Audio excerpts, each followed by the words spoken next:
Hi hello guys నమస్తే అందరికీ నేను మీ BTR welcome to BTR film laboratory. Big boss season 9 episode 32 update చూద్దాం.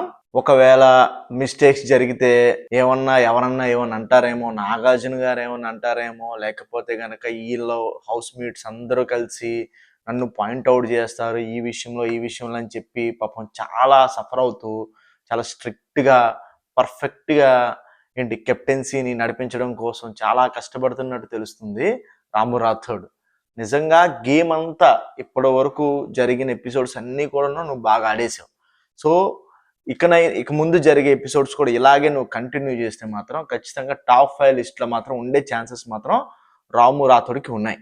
ఎందుకంటే ఆయన అంటే హౌస్లో చాలా మందితో ఆయన ఆర్గ్యూ చేసే విధానం కానీ, లేకపోతే పాయింట్స్ చెప్పే విధానం కానీ, ఫుడ్ని కంట్రోల్ చేసే విధానం కానీ చాలా బాగుంది అనిపించింది. ఇంతకు ముందు కెప్టెన్సీలో కంటే ఈ కెప్టెన్సీలో ఆ డిఫరెన్స్ అనేది తెలుస్తుంది అనమాట.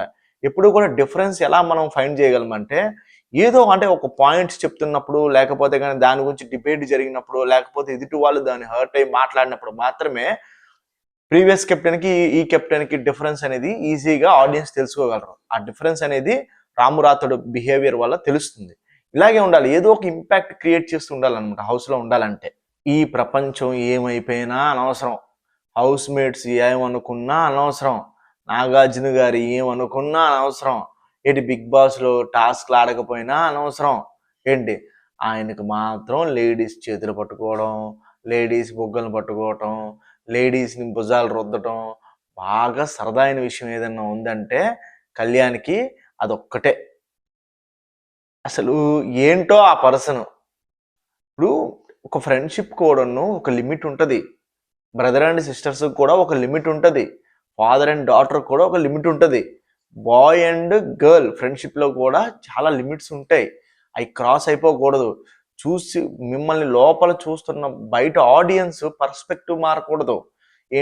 పర్సన్ ఇలా బిహేవ్ చేస్తున్నాడు, కరెక్ట్ కాదు కదా, తను పెళ్ళిడికి వచ్చిన అమ్మాయి కదా, బయట వాళ్ళు చూస్తే ఏమనుకుంటారు, రేపు పొద్దున్న తనకి మ్యాచెస్ ఎలా వస్తాయి, ఇలా మిస్బిహేవ్ చేస్తున్నాడు. మిస్బిహేవ్ అంటే ఇన్ ద సెన్స్ ఏంటంటే తనని చేతులు పట్టుకోవడం, ఇదంతా కూడా కరెక్ట్ కాదు కదా. కళ్యాణ్, నీకు ఆమెను అడిగిందా నన్ను వచ్చి కన్సర్న్ చూపించు నా మీద, లేకపోతే నన్ను వచ్చి ఓదార్చు అని ఆవిడ అడగలేద్దాం. సో ఓకే, నీ టీం మెంబరే, నేను కాదనము, కానీ తను ఒక అమ్మాయి, అది మాత్రం మర్చిపోకూడదు కదా మనం.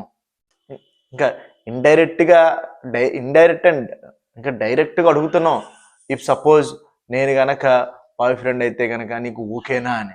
ఏంటది, ఏమనుకుంటారు వాళ్ళ పేరెంట్స్? అట్లా అడగకూడదు కదా కళ్యాణ్. అడిగి తెచ్చుకోకూడదు ప్రేమ అనేది, ఇంప్రెషన్ క్రియేట్ అవ్వాలి మన మీద. బిగ్ బాస్ అయితే కొన్ని టాస్క్లు ఇవ్వడం జరిగింది. ఆ టాస్కుల్లో ఒక్కొక్క జంట ఒక్కొక్క స్టేజ్లో గెలిచారు. ఫస్ట్ స్టేజ్లో ఏంటంటే భరణి గారు అండ్ దివ్య బాగా ఆడారు, చాలా క్లవర్గా బిహేవ్ చేసి కొంచెం స్ట్రాటజికల్గా మైండ్ వాడి ఆ టాస్క్ అనేది విన్ అవ్వడం జరిగింది. దివ్య ప్రాపర్గా ఆడుతుంది, కొంచెం మైండ్ పెడుతుంది బాగా, కొంచెం ఎంటర్టైన్మెంట్ తక్కువైంది అంతే తప్ప, కానీ ప్రాపర్ సపోర్ట్ ఉంటే కనుక తన ఆటని తను నిరూపించుకునే ఛాన్సెస్ ఎక్కువ ఉంటాయి. మంచి పర్సన్ దివ్య. నెక్స్ట్ టాస్క్లో సుమన్ శెట్టి గారు, శ్రీజ గారు వాళ్ళు కూడాను స్ట్రాటజికల్గా చాలా బాగా ఆడారు. నిజంగా సుమన్ శెట్టి గారి ఐక్యూని కరెక్ట్గా శ్రీజ ప్రాపర్గా పట్టుకోవడం జరిగింది. థర్డ్ టాస్క్లో డీమాన్ అండ్ రీతు, వీళ్ళు ఎప్పటి నుంచి మనం అనుకున్నదే ఏంటంటే వీళ్ళిద్దరూ కూడాను ఒకరిని బేస్ చేసుకుని ఇంకొకరు ఆడుతూ ఉంటారు.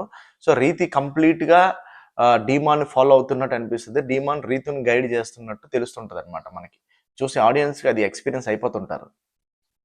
తనూజ కళ్యాణ్ని టీమ్మేట్గా పొందడం అనేది జరిగింది. దానివల్ల ఎంత సఫర్ అవుతుందంటే తనూజ, మనోడు ఫోకస్డ్గా ఆడడం. ఎదుటి వాళ్ళు నీకు అడిగారా కన్సర్న్ చూపించమని చెప్పి, నువ్వు టాస్క్లో మైండ్ పెట్టి కరెక్ట్గా ఫోకస్ చేస్తే గనక ఆ టాస్క్ మీరు విన్ అయ్యేవారు. చివరి వరకు కూడా పాపం తనుజ అలా హోల్డ్ చేసి ఉంది ఆ శాండ్ని, ఆ థ్రెడ్స్ పట్టుకుని అలా ఉంది. నువ్వు లాస్ట్లో తనని కన్సర్న్ చూపించాలనే ఉద్దేశంతో తనకేదో చెప్పి నువ్వు వదిలేసావు, నీ వైపు అది జారిపోయింది.